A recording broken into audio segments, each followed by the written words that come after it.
भाई अब हम कहीं ना जाएं, अब हम कहीं ना भागम, अब कहीं हम घोलटनिया ना मारम, अब कहीं हम पलटी ना मारम। क्यों बोलना पड़ता है ऐसा? जिस तरह के अनर्गल भाषाओं का प्रयोग लोग कर रहे थे आज से 1 महीना पूर्व, और वही उनको गोद में बैठा लिए और ये भी तड़पते हुए उसके गोद में बैठ गए। आप इसको राजनीतिक वैश्या का रूप दे सकते हैं। वैश्या भी इनका भी आचार व्यवहार इतना पलटी नहीं मार होता होगा जितना इनका है। नमस्कार, मेरा नाम आलोक है। आप लाइव स्टीज देख रहे हैं। बिहार में सियासी उलटफेर हुआ, वो तमाम तस्वीरें हमने आपको दिखाई हैं। और अब सियासत के उलटफेर के बाद अब बारी है फ्लोर टेस्टिंग की, यानी कि विश्वास मत हासिल करने की। 12 फरवरी को मुख्यमंत्री नीतीश कुमार अपने तमाम एनडीए के नेताओं के साथ विधानमंडल में विश्वास मत हासिल करेंगे। उससे पहले 11 फरवरी को ही जेडीयू ने अभी अपने तमाम विधायकों, विधान पार्षदों को बुला लिया है। उनके साथ मीटिंग होगी, नीतीश कुमार मीटिंग करेंगे। सभी को एकजुट करने की पूरी कोशिश है। हमारे साथ आरजेडी के एमएलसी सुनील सिंह हैं, प्रखर रूप बोलते हैं, प्रखर वक्ता हैं, काफ़ी विश्वस्त हैं। लालू परिवार के, कह सकें पारिवारिक ही हैं, लालू परिवार के ही एक सदस्य हैं। सुनील सिंह जी, कल नीतीश कुमार मुखातिब हुए थे जब प्रधानमंत्री नरेंद्र मोदी से मिलकर आए। उन्होंने कहा कि कल साफ कह दिया कि अब ठीक है, उधर गए इधर गए, लेकिन अब परमानेंट हम इधर ही रहेंगे। तो देखिए आलोक जी, हम तो यही एकरा पर बोल सकीला तारा कि आखिर इतना बड़ा ओहदा पर बैठल आदमी के ऐसा सर्टिफिकेट काहे देना पड़ रहा है कि भाई अब हम कहीं ना जाएं, अब हम कहीं ना भागम, अब कहीं हम घोलटनिया ना मारम, अब कहीं हम पलटी ना मारम। क्यों बोलना पड़ता है ऐसा? आखिरकार ये पूरे बिहार में एक एक आम जन और आवाम के बीच में विश्वसनीयता अपना खो चुके हैं। अब इनके ऊपर कोई विश्वास नहीं करता है। जिसके साथ गए हैं अब वो भी विश्वास नहीं करता है। कहीं ऐसा नहीं हो कि इनको हम ज़्यादा लोकसभा का सीट दे दें और फिर ये पता लगा कि फिर घोलटनिया मार के कहीं तीसरे जगह चल जाए। तो देखिए, आज का जो सवाल है और आपने जो हमसे पूछा है, तो हम तो यही ना कहेंगे कि जब गांधी जी के मूर्ति के नीचे बैठकर जब उन्होंने कुछ महीने पूर्व यह बयान दिया कि हम मर जाना पसंद करेंगे, हम भाजपा में जाना पसंद नहीं करेंगे, तो वो क्रिया भूल गए और अब ये बोल रहे हैं कि अब हम यहीं रहेंगे। ये तो कोई क्रिया भी नहीं खाए। तो भाई देखिए, सभी लोग जो उनके साथ गठबंधन में तत्कालिक रूप से आए भी, अगर सम्राट चौधरी जी का जैसा कल बयान आया, अगर उस पे गौर कीजिए, तो अभी तो भाई समझिए कि मंत्रिमंडल का विस्तार भी नहीं हुआ। और हमारे जो प्रेजेंट उप मुख्यमंत्री जी हैं, उन्होंने कहा कि 25 में भाजपा सरकार बनाएगी। मतलब समझिए कि अभी से इनका पतंग उड़ा दिया। तो भाई देखिए, हम तो यही कह सकते हैं, अगर हम कुछ महीने पूर्व अगर सम्राट चौधरी जी के बयान पर अगर गौर करें और जिस तरह का भाषा वो माननीय मुख्यमंत्री के प्रयोग करते थे, उससे हमको काफ़ी गहरी पीड़ा भी होती थी। हम सब कुछ विश्वास कर सकते हैं। आप पलटी मार हो सकते हैं, घुलटनिया मार सकते हैं, आप अविश्वासी व्यक्ति हैं, इस राज्य का कोई भी व्यक्ति आप पर विश्वास नहीं करता, कोई भी राजनीतिक पार्टी आप पर विश्वास नहीं करता, तरह तरह के लोग, साधु संत भी विश्वास नहीं करता। कर लेंगे, मतलब नीतीश कुमार पर जो बोला। लेकिन जिस तरह का भाषा का प्रयोग हमारे डिप्टी सीएम साहब सम्राट चौधरी जी इनके प्रति कर रहे थे कि मानसिक रूप से बीमार व्यक्ति हैं, हम कतई उस बात पर विश्वास नहीं कर सकते। क्योंकि बिहार का माननीय मुख्यमंत्री मानसिक रूप से बीमार हो, यह बात हमारे जैसे लोगों को काफ़ी पीड़ादायक है, हमको काफ़ी पीड़ा पहुंचाएगा। आप दुखी हैं इस बात से? स्वाभाविक है कि जिस तरह के अनर्गल भाषाओं का प्रयोग लोग कर रहे थे आज से 1 महीना पूर्व, और वही उनको गोद में बैठा लिए और ये भी तड़पते हुए उसके गोद में बैठ गए, तो भाई ये तो अतहता हो गया। अब आप इसको अतहता कह सकते हैं कि इससे ज़्यादा राजनीति में आप इसको राजनीतिक वैश्या का रूप दे सकते हैं।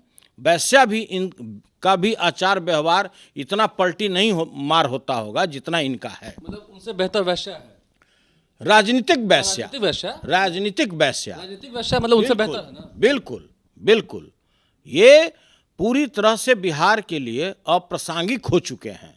मतलब किसी भी व्यक्ति से बात कीजिए, ठेला वाला से बात कीजिए, खोमचा वाला से बात कीजिए, आप सब्जी वाला से बात कीजिए, आम जन किसी से ही बात कीजिए कि बिहार में पलटी मार किसको बोला जाता है, पलटू राम किसको बोला जाता है। आज बिहार से बाहर जाइए, पलटू राम एक गाली बन चुका है। कहीं भी जाइएगा लोग बोलता है देखिए पलटू राम के प्रदेश के आए हैं। तो भाई ऐसी दशा और ऐसी मनोदशा आपने क्यों बना लिया एक पद के लिए?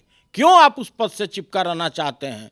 पूरे बिहारी को आप गाली सुनवा रहे हैं इस राज्य से। विकसित बिहार के लिए संकल्प छोड़िए विकसित अविकसित बिहार, अगर आप 17 महीने में जो कार्य हुआ अगर उसको भूल जाएं कि 17 महीने में जिस तरह से हमारे आदरणीय तेजस्वी यादव जी के नेतृत्व में और उनका जो सोच था, उनका जो विजन था, और उन्होंने जो वर्ष 2020 में चुनाव के टाइम में जो उन्होंने घोषणा किया और मात्र 17 साल बनाम 17 महीने में आपको ला करके छोड़ दिया। 17 महीने में जो उन्होंने उल्लेखनीय कार्य किया, आप 4 लाख लोगों को रोजगार देना, 4 लाख शिक्षकों को बहाली करना, आप आरक्षण की सीमा बढ़ाकर 75% कर देना, आप जो नियोजित शिक्षक है उसको राज्यकर्मी का दर्जा देना, जो जाति आधारित गणना हुआ उसको अंजाम तक पहुंचाना, आप समझ रहे हैं। इसके अलावा सैकड़ों ऐसे उपलब्धियां हैं। 2005 से कितना काम सैकड़ों 2005 से कितना काम छोड़िए 2005, अब उनका बात करना ही बेकार है।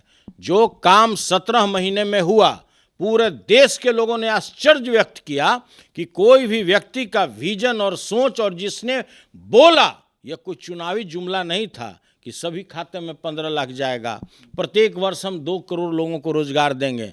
उन्होंने जो कहा और कर दिखाया कि हम मात्र 17 महीने में 4 लाख लोगों को रोजगार दिए, और जो प्रक्रिया था अभी 1 महीना और अगर यह काम चलता तो कम से कम 2 लाख लोगों को और नौकरियां मिलता, सरकारी नौकरी। नौकरी नहीं मिलेगी बिहार में लोगों को? अरे भाई अब तो देखिए ना, अभी तक तो मंत्रिमंडल का विस्तार ही नहीं हो पा रहा है कि किसको, एक एक व्यक्ति को 10-10, 12-12 विभाग का मंत्री बनाया गया। आप सोचिए कि इस राज्य का काम कितना अवरुद्ध हो रहा है। आपके नेता ने भी ये दावा किया है, तेजस्वी यादव की बात हम कर रहे हैं, कि अभी बिहार में खेल होना बाकी है, अभी खेला होगा। तो क्या लगता है 12 को विश्वास मत से पहले आप लोग ट्राई में हैं? देखिए हमारे जो लीडर हैं आदरणीय तेजस्वी यादव जी, हाँ भाई बात है, हमारे आदरणीय तेजस्वी यादव जी वो जन्मजात खिलाड़ी हैं, और ऐसे ऐसे धुरंधर जो अपने को धुरंधर खिलाड़ी समझते हैं, उसको एक झटका में आपने भी देखा होगा कि 17 महीने में उन्होंने कार्य करके आपके 17 साल के आपके कार्यकाल पर नींबू डाल दिया। आप देखिए, अगर हमारे लीडर ने अगर बोला है, प्लेयर है ना भाई, खिलाड़ी ना है, कि भाई खेला होगा, तो आप देखते रहिए 12 तारीख को जब सत्र शुरुआत होगा तो खेला होगा, कोई रोक नहीं सकता है आलोक बाबू। खेला होगा, एनडीए के लोग विश्वास मत हासिल कर जाएंगे, आप विपक्ष में बैठेंगे, ही खेला होगा। देखिए कोई भी राजनीतिक पार्टी में, कोई भी भारत के संविधान में नंबर है और विपक्ष दोनों होता है। सुनिए, नंबर है 128 पक्ष है, और उनके पास 128 है, आपके पास है? अरे उनको आप 128 जोड़ तोड़ का जो आप गणना हमको जोड़ाने आप हमको बताना चाहते हैं कि भाई देखिए वो व्यक्ति जिसको सबसे कम विधायक है और जोड़ तोड़ करके केवल एक पद पर बैठना चाहते हैं, समझिए उनका किस तरह से पूरे बिहार के लोगों को ठगते चले जा रहे हैं। एक हाथ में मंडल और दूसरे हाथ में कमंडल, ये बहुत दिन तक चलने वाला नहीं है। एक एक जनता देख रहा है, और अभी लोकसभा का जब चुनाव आएगा उसी में ही भुगत जाएंगे। अभी प्रधानमंत्री से मिल के आए हैं, डबल इंजन की सरकार है बिहार में। देखिए ये तो कर रहे हैं 40 में 40। देखिए डबल इंजन है कि ट्रिपल इंजन है, पहले भी डबल इंजन और ट्रिपल इंजन था, तो क्यों नहीं इतने लोगों को रोजगार दे दिए थे? कितने लोगों को रोजगार दिए? क्यों ये 17 महीने में जब तेजस्वी यादव जी का कार्यकाल आया तो उसी समय में ये रोजगार दिया गया, उसी समय में जाति आधारित गणना की गई, उसी समय में ये आरक्षण का सीमा बढ़ाकर 75% कर दिया गया। और यही तो नीतीश जी थे जो वर्ष 2020 में बोले थे कि कहाँ से लाएगा नौकरी, अपना जेलवा से लावेगा, इनके पिताजी पैसा भेजेंगे, कहाँ से लाएगा 10 लाख लोगों को नौकरी। और उन्होंने कर दिखाया 17 महीना में। आज तक बिहार में किसी को सरकारी नौकरी नहीं। इच्छा शक्ति हो, विजन हो, जोश हो, जज्बा हो, तो कोई भी काम असंभव नहीं है। 2005 के बाद से बिहार में लोगों को सरकारी नौकरी नहीं मिली है, शिक्षकों में, पुलिस में, स्वास्थ्य में लोग नौकरी कर रहे थे कि नहीं कर रहे थे? कि सब नौकरी ये 2022 से शुरू की? स्वाभाविक है, 2022 से नौकरी स्वाभाविक है। जब तेजस्वी यादव जी का कार्यकाल आया और जो इन्होंने वर्ष 2020 में जो घोषणा किया था कि हम जैसे ही कैबिनेट में आएंगे, जबकि मुख्यमंत्री नहीं बने, डिप्टी सीएम हुए, फिर भी उन्होंने अपने वादा को पूरा किया। उनका चुनावी जो वादा था कोई जुमला नहीं था अगले की तरह। आपका तबियत आपका भी सब ठीक है? क्योंकि विपक्ष में आ गया तो सब अभी संघर्ष करना है। देखिए अगले को तबीयत ठीक कर लेना चाहिए, काहे कि बिहार में जिस तरह का भाषा का 2 महीना पहले लोगों ने प्रयोग किया, तो उससे तो लगता है कि वही बीमार हैं, पूरी तरह बीमार हैं। सब बातों को आप सदन में उठाएंगे 12 तारीख से? स्वाभाविक है, सदन तो भाई राष्ट्रीय जनता दल कोई गाजर लड्डू खाने के लिए तो भेजा नहीं है। जो आम जनों का समस्या है, जो किसानों का समस्या है, जो मूलभूत समस्या है, महिलाओं की जो बात पार्टी की ओर से अपनी बात को रखने के लिए तो हमको अधिकृत किया ही गया है। हम तो सदन में रखेंगे ही महिलाओं बात। की बात को उठाएंगे। अब देखिए वो सब फालतू बात है, उस सदन में सुनिएगा कि क्या बात हुआ है। सदन में सुनना होगा कि क्या बात है। 12 तारीख से जब बजट सत्र की शुरुआत होगी, सुनील सिंह काफ़ी एग्रेसिव हैं। देखिए जब गुस्सा अभी इतने चरम पर है तो अभी तो खैर कुछ दिन और बाकी हैं, कुछ दिन शेष हैं, इंतज़ार कीजिए। 12 तारीख से जो फिर इतिहास लिखा जाएगा, जो बातें लिखी जाएंगी, जो वीडियोज़ आएंगे बिहार विधानसभा विधान परिषद की, उन वीडियो से आपको जरूर अवगत कराएंगे। और फिर उस वक्त नीतीश कुमार का क्या रवैया होगा, नीतीश कुमार क्या जवाब देंगे, देखना होगा। हमारे चैनल को सब्सक्राइब कर लें, साथ साथ फेसबुक पेज भी लाइक करें। धन्यवाद।